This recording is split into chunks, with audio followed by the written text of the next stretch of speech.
So Imtiaz గారు, డెహ్రాడూన్ అనేది like far away ఉంది. సో సేఫ్టీ ఎలా తీసుకుంటారు మీరు? మేడం డెహ్రాడూన్ అనేది it's education hub madam. Education capital of India అని ఉంటారు. Okay, most of the celebrities వాళ్ళ పిల్లలు చాలా వరకు డెహ్రాడూన్లోనే ఎడ్యుకేషన్ కంప్లీట్ చేస్తారంట. ఎందుకంటే అక్కడ మ్యాక్సిమం వచ్చేసి ప్రాక్టికల్ ఎడ్యుకేషన్ ఉంటుంది మేడం. సో డెహ్రాడూన్లో ఎట్లా ఉంటుందంటే, ఇంకొకటి చాలామంది స్టూడెంట్స్ వచ్చేసి డిఫరెంట్ కంట్రీస్ నుంచి డిఫరెంట్ స్టేట్స్ నుంచి రావడం వల్ల ఆ డైవర్సిటీస్ మెయింటైన్ అవుతుంది. సో అది చాలా ప్లస్ అవుతుంది మన స్టూడెంట్కి. సో సేఫ్టీ పరంగా IMA Indian military academy headquarters ఎక్కడ ఉంది. సో స్టూడెంట్కి Dehradun is the safest place to travel.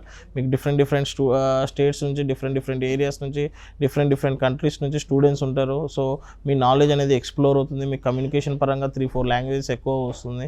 So it is all అంటే ఎక్స్ట్రా బెనిఫిట్స్ మేడం.